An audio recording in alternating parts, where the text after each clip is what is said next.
अगर आप insurance agent हैं एलआईसी के साथ या किसी और कंपनी के साथ भी, तो आपके लिए ये एक तरह की खुशखबरी भी है।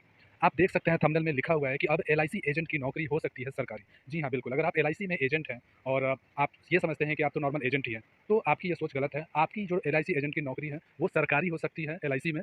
कुछ नियम और शर्तें हैं, वो नियम और शर्तों की पूरी जानकारी मैं इस वीडियो में दूँगा कि आपको क्या-क्या जो एलिजिबिलिटी क्राइटेरिया है, क्या-क्या कंडीशंस हैं, जिसको फुलफिल करना पड़ेगा, जिसके बाद आपकी जो नौकरी है, वो गवर्नमेंट जॉब में कन्वर्ट हो जाएगी, आपकी नौकरी सरकारी हो जाएगी।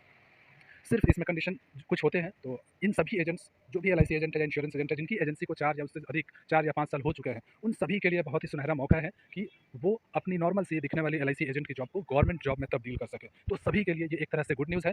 क्या है इसमें कंडीशन, कैसे एलआईसी की जो एजेंट की नौकरी है वो सरकारी नौकरी हो सकती है, ये पूरी डिटेल्स इस वीडियो में आपको बताऊंगा। आई होप कि आपको ये पसंद आएंगी और इस वीडियो को रिक्वेस्ट करूंगा कि सभी इंश्योरेंस एजेंट को शेयर करें, जिससे कि उनकी भी लाइफ में ये कुछ ऐड कर सके और उनको भी सरकारी नौकरी पाने का उनका सपना पूरा हो सके। तो फ्रेंड्स, आगे बढ़ते हैं इस वीडियो में और बताना चाहूँगा आप सभी को, दोबारा मैं कांग्रेचुलेट करना चाहूँगा, कांग्रेचुलेशन करना चाहूँगा अगर आप सभी को एलआईसी में या फिर इंश्योरेंस इंडस्ट्री में 4 से 5 साल पूरे हो गए हैं। वो इसलिए कांग्रेचुलेट कर रहा हूँ बिकॉज़ आप हकदार हो गए हैं, आप योग्य हो गए हैं सरकारी नौकरी पाने का एलआईसी के साथ, एलआईसी के अंदर। कौन-सी सरकारी नौकरी है, क्या पोस्ट है, वो सारी इन्फॉर्मेशन इस वीडियो में बने रहिए, मैं आगे देता रहूँगा। अब बात करते हैं ऐज की, क्राइटेरिया क्या है सरकारी नौकरी पाने का। तो इसमें एलआईसी एजेंट के लिए जो कि एससी, एसटी या ओबीसी से नहीं है, तो उनके लिए जो मैक्सिमम एज है वो है 40 साल। मिनिमम एज 20 साल है, मैक्सिमम एज जो है इसमें 40 साल। तो वो उन सभी एलआईसी एजेंट के लिए है जो कि एससी, एसटी और ओबीसी में नहीं आते, उनके लिए 40 साल की एज लिमिट है।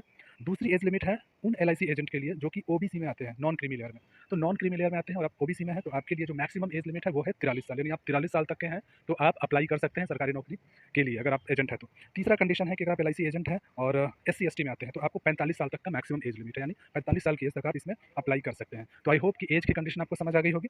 अब आगे बढ़ते हैं एजुकेशन क्वालिफिकेशन में। क्वालिफिकेशन कितना चाहिए सरकारी नौकरी पाने के लिए अगर आप एलआईसी एजेंट हैं तो इसके लिए बैचलर डिग्री यानी कि ग्रेजुएशन चाहिए नॉर्मली, किसी भी रिकॉग्नाइज्ड यूनिवर्सिटी से। इसके साथ-साथ अगर आपको कोई फाइनेंशियल डिप्लोमा किया है, मार्केटिंग किया है, तो वो एक एडेड एडवांटेज रहेगा। वो कंपल्सरी नहीं है, कंपल्सरी सिर्फ ग्रेजुएशन है, किसी भी रिकॉग्नाइज्ड यूनिवर्सिटी से ग्रेजुएट आपको होना चाहिए। तो ये था बस एजुकेशनल क्वालिफिकेशन। अब बात करते हैं एक्सपीरियंस की। जी हाँ, बिल्कुल, ये जो कंडीशन है एलआईसी एजेंट के लिए बहुत ही इंपॉर्टेंट है, आप सभी से रिक्वेस्ट है कि ध्यान से आप इसे सुनेंगे। अब यहाँ पे कैटेगरी दी गई है, रूरल एंड अर्बन का, यानी कि ग्रामीण और शहरी क्षेत्र के लिए, दोनों के लिए अलग-अलग कंडीशन है। तो सबसे पहले मैं बात करता हूँ ग्रामीण क्षेत्र की। तो ग्रामीण क्षेत्र के लिए कंडीशन ये है कि अगर आपको जो है 5 ईयर्स एट लीस्ट एक्सपीरियंस हो गया है एलआईसी एजेंसी में, 5 ईयर्स आपके कंप्लीट हो चुके हैं एंड टोटल जो आपका एफयूपी है, यानी फर्स्ट ईयर प्रीमियम है 5 ईयर्स का, वो अगर 5 लाख रुपीज़ तक है, टोटल एफयूपीज़ 5 लाख रुपीज़ तक है एंड फर्स्ट जो नेट फर्स्ट ईयर प्रीमियम है, जो कि 3 साल में, किसी भी 3 साल में, 5 साल के अंदर किसी भी 3 साल में जो फर्स्ट ईयर प्रीमियम है, वो 1 लाख हो और साथ ही साथ 5 लाइफ्स, 50 लाइफ्स पर ईयर। तो ये कंडीशन जो है रूरल एरियाज़ के लिए है कि एटलीस्ट 5 ईयर्स का एक्सपीरियंस होना चाहिए। उन 5 ईयर्स में टोटल जो एफयूपीज़ है वो 5 लाख का होना चाहिए। तीसरी इसी में है कि 5 लाख के अंदर भी किसी भी 3 फाइनेंशियल ईयर में 1 लाख और 50 लाइफ्स आपके कंप्लीट होने चाहिए। तो आप अगर रूरल एरिया में हैं तो सरकारी नौकरी के लिए अप्लाई कर सकते हैं। अगर आप शहरी क्षेत्र में हैं तो कम से कम आपका 4 साल का एक्सपीरियंस होना चाहिए और 4 साल के अंदर जो फर्स्ट ईयर प्रीमियम है वो 1 लाख और 50 लाइफ्स किसी भी लगातार 3 साल में होना चाहिए। इस 4 साल के अंदर किसी भी लगातार 3 साल, यानी कि या तो पहले, दूसरे, तीसरे या दूसरे, तीसरे, चौथे। इस तरह से आपका 1 लाख रुपया और 50 लाइव ये पूरा होना चाहिए 1 साल में।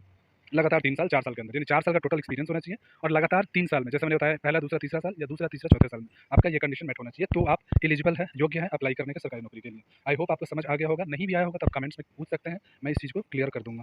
नेक्स्ट आते हैं एग्जाम डिटेल। तो बताना चाहूँगा ये जो पोस्ट है जिसकी मैं बात कर रहा हूँ, जो सरकारी नौकरी की, वो है एलआईसी का अप्रेंटिस डेवलपमेंट ऑफिसर। जी हाँ, अगर आप एलआईसी एजेंट हैं तो आप डेवलपमेंट ऑफिसर बन सकते हैं, जिससे कि आपकी नौकरी सरकारी हो जाएगी एलआईसी में और जो मैंने कंडीशंस बताई हैं वो आपको फुलफिल होना चाहिए। एलआईसी के पेरोल पे आप हो जाओगे। इसके साथ-साथ जो आपका एग्ज़ाम है, ये साल में सिर्फ 1 बार होता है। इसकी नोटिफ़िकेशन जनवरी-फरवरी में आता है और एग्ज़ाम मार्च-अप्रैल में होते हैं। तो आप ये याद रखना। साथ ही साथ ऑनलाइन एग्ज़ाम्स होते हैं। एग्ज़ाम प्रीलिम्स 1 घंटे का और मेंस 2 घंटे का। बहुत ईज़ी एग्ज़ाम होता है। अगर आप चाहते हैं सरकारी नौकरी पाना तो थोड़ा-सा मेहनत आपको करना पड़ेगा। हिंदी और इंग्लिश दोनों ही भाषाओं में ये एग्ज़ाम होता है, तो कोई दिक्कत वाली इसमें बात नहीं है।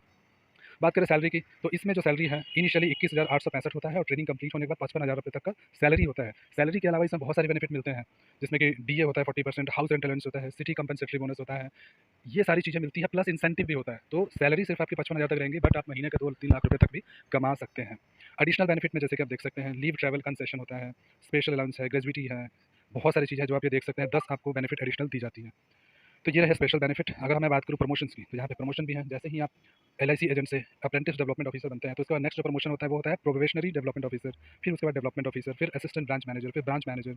इस तरह से आप रीजनल मैनेजर तक बन सकते हैं एक एलआईसी नॉर्मल एजेंट से। तो बहुत ही इंपॉर्टेंट थी ये बातें, इन्फॉर्मेशन आई होप आप सबके लिए यूजफुल होगी। आप दोबारा से ये वीडियो देखें, कहीं पे कोई क्लैरिटी चाहिए तो आप कमेंट्स में लिखें, मैं ज़रूर इसको क्लियर करूँगा।